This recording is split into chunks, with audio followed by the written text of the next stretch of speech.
right, chat. This one a little bit different. One that we never really tapped into. This is, does the CIA make people disappear? Hey, man. We might as well listen to the secrets, you know what I'm saying, since we're about to go to war with Iran and things like that. Does the CIA listen through our phones and laptop cameras? Yes. I hate to say it. Wow. They can take over your smart television and turn the speaker into a microphone. Oh, wow. I thought they were going to give us a little cliffhanger so we can watch the rest of the video. So that they can listen to what's being said in the room even when the TV is turned off. Turned off? Hello, I'm John Kiriakou. I'm a former CIA counterterrorism officer and former senior investigator for the U.S. Senate Committee on Foreign Relations, and I'm here today to answer questions from the Honesty Box. Talk to me. The first one is, what did the CIA actually do? There are several answers to that question. Give me a roundabout answer. Supposed to do, what it is legally tasked with doing, is very simply to recruit spies, to steal secrets, and then to analyze those secrets to give the president and other senior policymakers the best information with which they can make policy. Wait, so we still have spies? I thought that was some like 60 shit. Now, in real life, it's not that simple. The CIA does whatever the president tells it to do. That could be to overthrow foreign governments. Oh. It could be to implement covert action programs, to influence the foreign media. Oh. To even kill people. Oh. It just depends on who the president is and what policy he wants to implement. What skills make a good agent? You might be surprised by the answer, actually. The CIA, when it recruits spies, when it recruits operations officers, doesn't necessarily look for the big, buff guy who works out. They probably look for the guy that'll fit in anywhere. If you can go to a place and not stick out like a sore thumb, like, oh yeah, that nigga's a spy, they looking for you. No family that can live off the grid, yup. Every day or 6 days a week.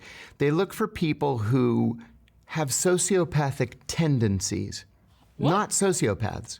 Sociopaths are impossible to control because they have no conscience. They blow right through a polygraph exam, but they won't take orders.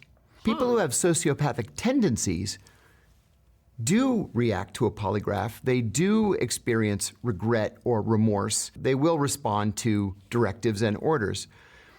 I'll give you an example. When I first was recruited by the CIA, I was asked in a group of new hires what we would do if we got a cable from CIA headquarters ordering us to collect information on the Indonesian economy. You recruit the Indonesian economic secretary, you make him your best friend, you spend money on him, your wives become friends, you vacation together, but you learn that he is just not recruitable. So what do? Well, one of my colleagues said, you double down, work the case another 6 months, and hope for the best. Okay. A second colleague said, maybe you work it through your wives, maybe your wife can convince his wife to give you the information. I raised my hand and I said, you break into the Indonesian embassy and you steal it. And the instructor said, that's exactly what you do. That's a sociopathic tendency. What's the coolest piece of spy tech you ever got to use? You know, there's kind of a dirty little secret about spy tech, and it is that 95% of it is purchased from Amazon.com. Really? Seriously. Because it is cheaper and it is quicker just to go online and buy it and then use it operationally than it is to invent it from scratch. The coolest piece of spy tech that I ever used was it was a leather briefcase. I just went into the local marketplace in Pakistan and bought it. I think it cost the equivalent of like $10. And over the course of 3 days, one of our technical officers pulled the threads out of it, installed a wire all the way around the briefcase, which could act as a listening device, and then packed the area around the wire with these little teeny tiny batteries that I had never seen before, and then he sewed the whole thing close again. So I walked into a meeting with my little briefcase, The bad guy took the briefcase from me, opened it up, looked through it. It didn't have anything in it because it was all sewn into the lining. And we sat there and had the meeting while my colleagues half a mile away were able to listen to the entire thing. Bro, we be moving in movies like, oh yeah, this cool. You know what I'm saying? This will be a cool concept. That shit not concept. It was very cool. Does the CIA listen through our phones and laptop cameras? Yes. I hate to say it. There was a dramatic leak in 2017 that the CIA came to call the Vault 7 disclosures. Gigabytes worth of documents leaked by a CIA technology engineer. What he told us was that the CIA can intercept anything from anyone, number one. Number two, they can remotely take control of your car. What? Through the car's embedded computer. Yeah, get that shit the fuck out of here. What the fuck are we talking about? To do what? To make you drive off a bridge. Hold on. That's a new level of shit right there. Hold on. That's no. No. That's new level. That can all that shit can be scripted. Yeah, this political person died in a car crash. No, the fuck they didn't. To a tree to make you kill yourself and make it look like an accident. They can take over your smart television and turn the speaker into a microphone so that they can listen to what's being said in the room even when the TV is turned off. God knows what else that they can do that hasn't been leaked. Are hitmen real? Yes. At the National Security Council, there is a committee that meets every Tuesday morning at 9 o'clock to draw up something called the kill list. They sit around a table and they make a list of all the people that they want to kill that week. And then they take it back to the CIA, which has a dedicated unit. I won't tell you the name, but it has a dedicated unit that takes receipt of the list. They say, okay, number one. They drive to the airport, they get on the plane, they go out to that country, they kill the person, they come back, and then they go to number two on the list. What the fuck? What the actual fuck? That happens every single week. Now, we can have a conversation about whether that's right or whether it's wrong. It's certainly immoral. It's illegal, but it's been tasked by the president. At the same time, they will tell you, there hasn't been another 9/11, has there? Maybe it's because we're out there killing people. I mean, yeah, you're right. There hasn't been another 9/11, but oh my God. What kind of people would be on that list? Oh, the most dangerous terrorists in the world. Or at least people that the CIA deems to be the most dangerous terrorists in the world. How does the CIA recruit spies in foreign countries? That cuts right to the very heart of what the CIA is. The CIA trains its officers in something called the asset acquisition cycle. It has 4 steps: spot, assess, develop, recruit. So let's say you're a brand new CIA officer overseas. You get out there and mingle and go to diplomatic cocktail parties or go anywhere where there might be a viable target for you. You spot the target, you go up, hi, how are you? I'm the new officer at the American Embassy. I'm covering political affairs or economic affairs or trade or whatever it is you're doing. You exchange business cards. That's spotting. Assessing is I say, so what do you do for a living? If you tell me that you do something that I'm operationally interested in, that's my assessment of you. Then I develop you. That's actually the fun part. That is us going to lunch. So the CIA version of grooming, pretty much. That's literally what that is the CIA version of grooming. And going to dinner, and I spend money on you because I have literally an unlimited budget to do so. And maybe we go on vacation together, and our wives are friends, and you mention offhandedly that you like to go fishing, let's say. So I charter a boat for $4,000 and I take you deep sea fishing because you could never afford to do it on your own. And then we become best friends. And because we're best friends, I say to you, hey, would you do me a favor? Yeah, I'm sorry to ask, but the Russians have this new tank, and I know that you guys have access to the plans, and I would really appreciate it if you could just make me a copy of those plans. I know that sounds kind of funny, but it would help me a lot. So, hey, thanks, I appreciate it. I'll pick them up tonight. And then maybe I start giving you a little bit of money. And then finally, when it comes to the recruitment, I say, I haven't been totally honest with you. I'm actually a CIA officer, undercover. Are you okay with that? You're a great guy, and you're my best friend, and how about if I give you $5,000 a month, and you just answer my questions, right? That's cool, right? And you undoubtedly will say yes, and the rest is history. Wow. Got to be a good actor to do that. Pull that off. Yeah. It was me, Barry. On God. Holy shit. $5K a month just to answer some questions? Let's answer some questions. Fuck. And a sociopath. Do you ever fear for your life? Not now, but over the course of my career, I did several times. And I'll give you one example. There were 2 active assassination attempts against me. Yo. In one, I just got lucky. And unfortunately, my next door neighbor was killed instead. He was the British defense attaché in Athens, Brigadier General Stephen Saunders. I think about it every single day. In another, an enemy country sent one of its officers and a double agent to kill me, but we had advance warning that it was going to happen, and we were able to neutralize the threat, as they say in the movies. But there was another experience that I had that troubled me deeply. I was serving in Pakistan at the time. Crazy lore drop? Insane lore drop. You know how crazy that is to get killed because your neighbor? You get boomed because your neighbor was the intended target? I like how upfront he's being. Nah, for sure. And I was staying in a small guest house because it was safer than a big hotel. Sure enough, the big hotel was blown up and 45 people were killed while I was living there.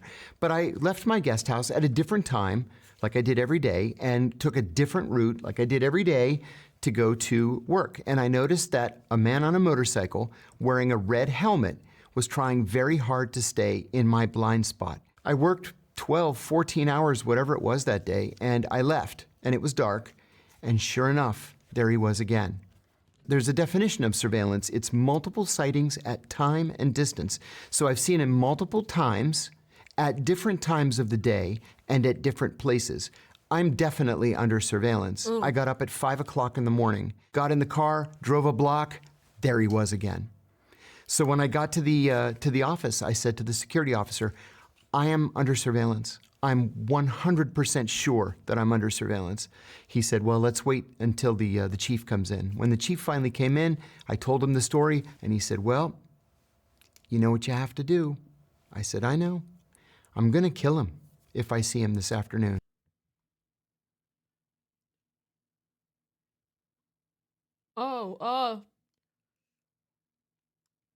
Chat, how many bodies you think that nigga got? Straight like that? Straight like that. Straight like that. How many bodies you think this nigga got? I was worried about it all day, and all my coworkers came up to me that day to slap me on the back and say, don't worry, we're all gonna be out there, we're gonna have a whole security team. I said, I know, but I never killed anybody before, and I'm so worried that he's gonna kill me before I get a clear shot at him. That afternoon, I had a meeting at a safe house that we shared with the local service. And on my way out at the end of the meeting, and I don't know why I did this, but I turned around and I said, General, are you following me? And he said, no, why? And I said, because I'm under surveillance, and if I see this guy again, I'm gonna kill him. And I never saw him again. I learned later that several of their officers were sitting around and saying, you know, that new American guy, he's such a nice guy. Nobody's that nice. I wonder if he's being nice just to try to make us drop our guard. And they decided to put the worst surveillance officer in their entire intelligence service on me. And if I hadn't said something that afternoon, that nigga was gonna die. He would be in the ground today. Talk your shit. Say, if I ain't say nothing, that nigga would have been 6 feet under, and I'll put that on my mama or baby, nigga. You better get that nigga up off before he die. Today. Right now, today. On God. On business. 10 toes. Business. He's him. He's him. Himothy. Trump have the UK and Europe's back? No. I could have told you that. I was about to be fucked. No, he don't. Doesn't. When we hear from journalists or political figures that Donald Trump doesn't like the Europeans, he doesn't like NATO, he doesn't like the European Union, we should take the man at his word.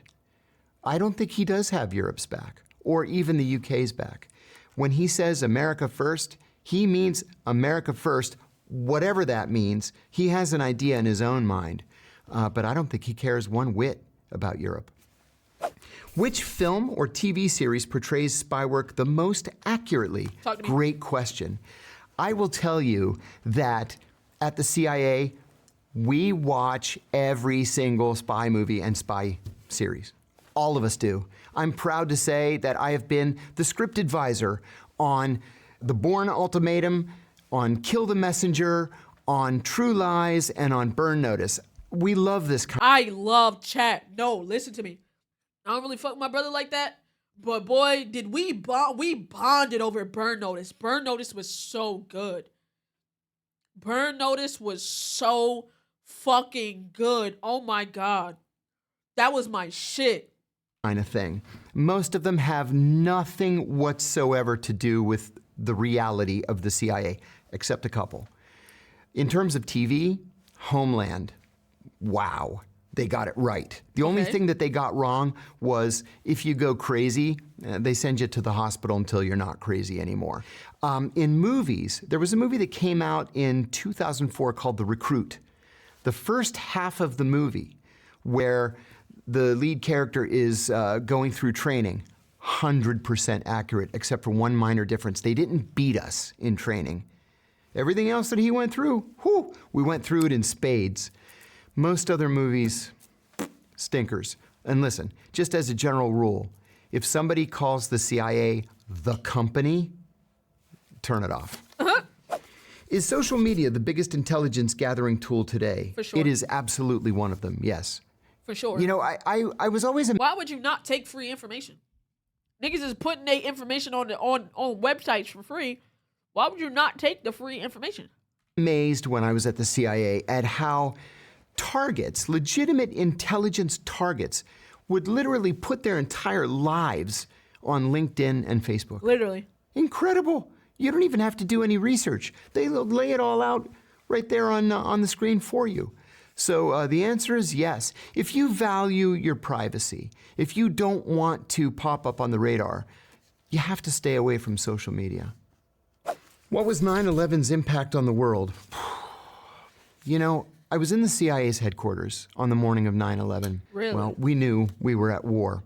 And one of the first thoughts that I had that morning was, does Osama bin Laden have any idea what he's done? Does he have any idea how many people are going to die? Damn. We all knew what the American response was going to be. It was going to be merciless.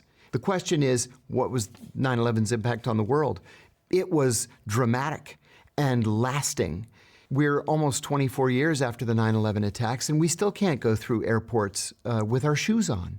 True. Untold trillions of dollars have been spent on... I was literally telling Ashley this the other day. Oh, no, actually earlier today. She was watching a documentary about 9/11, and I was like, bro, literally post 9/11, there was no TSA. TSA was not a thing. Literally, it was not a thing. And counterterrorism and defense, and that is probably never going to change. Why are there so many wars in 2025? Well, do you want my real answer or do you want my diplomatic answer? My real answer is the U.S. has a defense budget that is bigger than the next 8 largest countries combined. They got to make it worth it. After 9/11, the U.S. entered into something like a permanent wartime economy, where if we didn't have a war to fight and to finance, we would actually go into recession. Literally, we have to make it worth it. We spend there's trillions on the military. If we're not doing something with the money, we're cooked. Bro, America literally only thrives on war. Without war, we are nothing. all our economic booms? War. They saw what happened with, what was it, World War I or World War II? I think it was World War I. No, matter of fact, it was World War II. That economic boom after, it was like, oh yeah, why don't we keep doing this? It's gonna work every single time. That's what they were saying. It's not working now. Shout out to y'all niggas with gas cars. I know y'all fighting demons right now. So, I ain't gonna lie, I'm really glad I got electric shit right now. I ain't gonna lie. Now, we see ourselves as the world's peacekeepers. In many cases, we're not. Never were. We tend to be places where we're not wanted or welcome, and we end up forgetting to leave. There's an old joke inside the CIA about Iran. Like, why would Iran put its country right in the middle of all of our military bases? There you have it. Why are there so many wars? It's because the U.S. has an activist foreign policy, and sometimes we make friends on the wrong side of issues. Oh. Can the CIA... Oh. Make friends on the wrong side of issues. I wonder who that is. I wonder who that can be this time around. Who did we befriend this time around? I wonder. Who? They make someone disappear without a trace. You bet they can. And they do all the time. In the immediate aftermath, without a trace, friends on the wrong side of issues. Can the CIA make someone disappear without a trace? You bet they can. And they do all the time. All the time. In the immediate aftermath of the 9/11 attacks, the CIA created, for example, an archipelago of secret prisons. And they would just disappear people. We would capture people in Al-Qaeda safe houses, for example, let's say in Pakistan or Afghanistan, and we would ship them off to these secret prisons. And when I say secret prisons, I mean in many cases they were so secret that even the presidents and prime ministers of the countries where the prisons were based didn't know that there were secret CIA prisons in their countries. What? So the CIA can make people disappear in that respect. What? They can kill people and just bury them, in some crazy foreign land and nobody would ever know. But if you're a CIA officer, or better yet, let's say you're a... Chat, they can't kill him. They can't kill him. It'll be too obvious. They're just gonna write him off as he's crazy. KGB officer, and you want to defect. The CIA will give you a completely new identity, more money than you can ever count, and you and your family can live happily ever after, under the name John Smith, and nobody would be the wiser. Wow. How does the USA track terrorist threats? They use something called the terrorist matrix. It's also called all-source intelligence. Believe it or not, members of terrorist groups actually give press interviews in which they telegraph what they're going to do in their next attack. That's one way. The media, electronic surveillance. It could be... That's stupid. That's so dumb, actually. Those are like fucking cartoon villains where they have the fucking hero captured and they explain their whole villain life and their whole villain plan and then get fucking... That's so stupid. That's stupid. You know what it is, though? It's not hard to believe because for the simple fact, niggas still put their crimes on social media all the time. Niggas want to gloat. They want to gloat, and that be niggas' main problem. Intercepting cell phones, intercepting emails, intercepting encoded messages, even intercepting messages from game platforms. We have satellites that track these things. We have spies providing what's called HUMINT, short for human intelligence. So you use literally every source at your dispense and put this matrix together to try to disrupt that next attack. Can you be a spy and have a moral compass? What a great question that is. Talk to me. I'm going to say yes because I had a moral compass. It cost me my freedom. It cost me my job. Oh. It cost me my family. But it was worth it. There are some things that you are tasked to do as a CIA counterintelligence officer that you just have to say no to. There are some things that are so immoral, so unethical, in many cases so illegal, that you just should not do it. What is the most controversial thing you've worked on or heard about? It has to be the torture program. I went to prison for 23 months for going public with the CIA's torture program. Whoa. I went on ABC News in the United States in December of 2007, and I said three things. I said the CIA was torturing its prisoners. I said that torture was official U.S. government policy. And I said that the policy had been personally approved by the president himself. The FBI investigated me. They determined I had not committed a crime. Then Barack Obama became president. They secretly reopened the case against me. Oh, shit. I was indicted and charged with 5 felonies, including 3 counts of espionage Damn. for giving this interview. Remember, That nigga Obama did him the worst way. Oh my God. espionage can be a death penalty charge. I had 3 of them. Jesus. Well, I hadn't committed espionage, and finally they dropped those charges. But I ended up taking a plea to a lesser charge just to make this thing go away. I had 5 kids at home. I had gone bankrupt from the legal expenses, and I was facing 45 years in prison. They offered me 23 months, and I took the deal. But I would do it again today if I had to, because somebody had to stand up and say that this was wrong. Shouldn't torture be legal if we are protecting American lives? Absolutely not. Not under any circumstances. Torture doesn't work. Torture is illegal internationally. It is immoral. And you end up making a recruitment video, essentially, for your greatest enemies. For example, when it became apparent that the U.S. was torturing military prisoners at Abu Ghraib prison in Iraq, and video was leaked showing those prisoners in orange jumpsuits. ISIS bought orange jumpsuits and made its kidnapping victims, who were mostly aid workers and American journalists, wear orange jumpsuits and then beheaded them on camera. Wow. They did that only because the U.S. was torturing its prisoners. So torture does not work. Torture is illegal, it is immoral, it is unethical, and no one should be in the business of doing it. What's the most dangerous country in the world right now? Also a good question. There are several. And I've been to all of them. I never got to go to the nice places. I went to 72 countries with the CIA, and almost all of them were just awful. Some of the most dangerous places in the world are Yemen, Somalia, Gaza, Afghanistan, parts of Pakistan. You have to sleep with one eye open. You just never know how bad things are going to get. And I'll give you an example. I went to Yemen. I like this nigga. He talk a lot.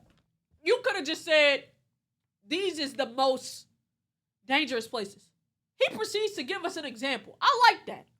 I like that. I like you. You talk a lot. You give us a lot of information. You the GOAT. I like that. 5 times. And every time I went, it was worse than the previous time. Damn. The 5th and final time that I went, we were only allowed to stay at one hotel. The hotel had a 30-foot high wall around it to protect it from bomb blasts. Jesus. You couldn't stay in any of the other hotels by then. Well, the day after I arrived, a group of South Korean diplomats arrived. And on the drive from the airport to the hotel, they were ambushed and they were all killed, 6 of them. A couple of days later, a group of South Korean intelligence officers arrived to investigate the murder of the 6 diplomats. And they were ambushed and they were murdered. Damn. And so the South Koreans just closed their embassy and went home. That's a pretty dangerous country. Damn. What do you make of U.S. foreign policy right now? A complete and utter disaster. I've never seen an administration that works so hard to offend and alienate our friends. Threatening to invade Canada? That's an act of war. Canada is not just a NATO country, but it's a Five Eyes country. Five Eyes being the US, the UK, Canada, Australia, and New Zealand, the closest alliance in the entire world. When I heard that nigga say that, I was like, nigga, are you dumb?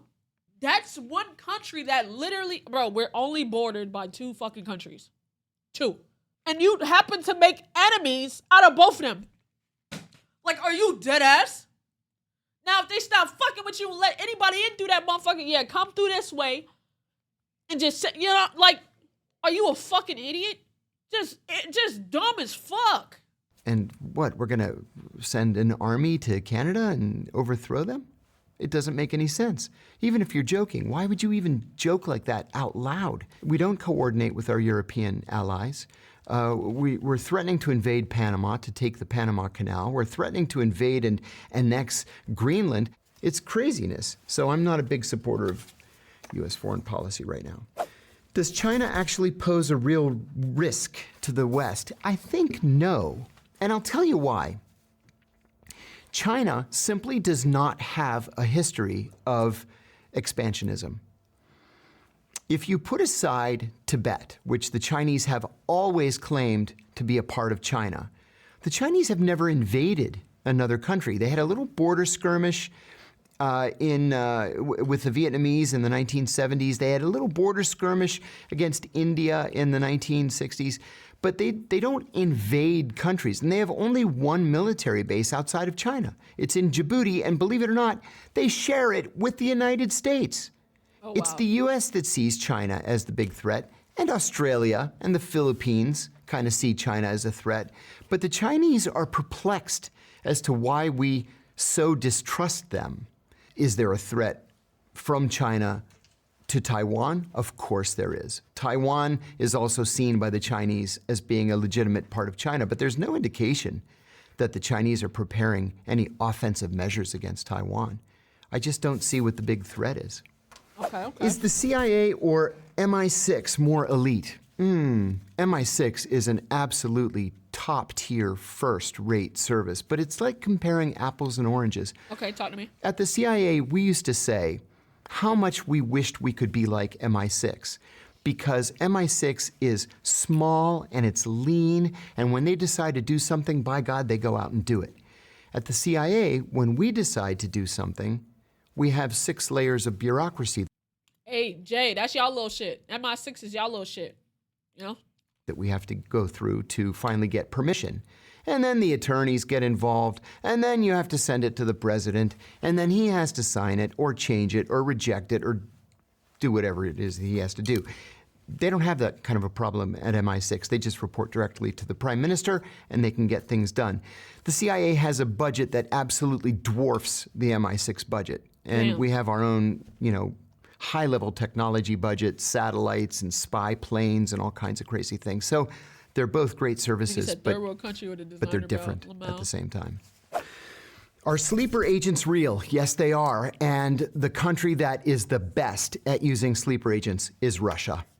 The Wow. United States doesn't have a program of sleeper agents, and I'm frankly unaware of any Western intelligence service that has sleeper agents or that uses sleeper agents. The Russians have an army of sleeper agents. Damn. In fact, just in the last 2 or 3 years, a group of Russian sleeper agents in Northern Virginia, including one in my neighborhood, were disrupted, and That's real close. That's real close. a group of Russian sleeper agents in Northern Virginia, A little too local for my liking. On God. including one in my neighborhood, were disrupted and arrested. So what a sleeper agent is somebody who is trained as an intelligence officer, who is then sent to the United States or the UK or Brazil or Paris or wherever, and told to just get a job, any job, and be a national of that country. And so you've got people who, in the case of what happened in Washington recently, one was an elementary school teacher. Yo, these motherfuckers really indoctrinated in this shit. And one worked for an airline. An airline. Everybody thought they were Americans, and in fact, they're collecting classified information, mostly from U.S. defense contractors, and secretly transmitting it back to Russian intelligence in the evenings. They were disrupted and expelled from the United States. Wow. Is chief of disguise a real job? You bet it is. They have the most fun in the world. On the day that I got hired, I was sitting with 2 other brand new officers, and I sat down. I said, "Hi, my name's John. It's nice to meet you both." They said, "What are you going to do here at the agency?" I said, "I'm going to be an intelligence officer. I have degrees in Middle Eastern studies. What are you guys going to do?" The woman said to me, "Oh, I just graduated from the Falls Church, Virginia Academy of Beauty." Academy of Beauty. She ended up becoming a master disguise maker. What? And the guy on my left was a cartoonist for his college newspaper. He drew a little cartoon that was very popular. He became a master forger. What? So it doesn't really matter what your background is. If you're good at it, there's a place for you at the CIA. That's and many fucking of those crazy. places are working for the director of disguise. What That's made you fucking decide crazy. to blow the whistle? It's very brave. Thank you. You know, at the CIA, we are trained to believe that everything in life is a shade of gray. And that is just simply not true. Some things are black and white. They're right or wrong. And the United States has laws that ban torture. We have the Federal Torture Act of 1946. We are not just signatories to the United Nations Convention Against Torture. We wrote the United Nations Convention Against Torture. In But we're still 1946, the United States executed Japanese soldiers who waterboarded American POWs. In 1968, an American soldier waterboarded a North Vietnamese prisoner and was given 20 years at hard labor in a military prison after being convicted of torture. The Damn. law never changed. So how is it then that from 2002 to 2005, torture was somehow magically legal? It wasn't legal. We were committing crimes against humanity. And so it was something that I having known the details, I couldn't sleep at night. And I believed, and in retrospect, I was right, that the American people had a right to know what their government was doing in their name. And I'm proud to say that because of my revelations, the McCain-Feinstein Amendment was passed into law, and it formally and permanently banned torture. Have you investigated any of us before this shoot? Funny you should say that. There was some light touch work done. Let's just put it there. Especially Damn, that's crazy. I ain't gonna lie. W fucking vid. Holy shit. Holy banger. Holy banger. Shout out to that man. You know what I'm saying? Giving us the information. You know what I'm saying? Shout out to him. Shout out to him. You know what I mean? That was great. That was a great video.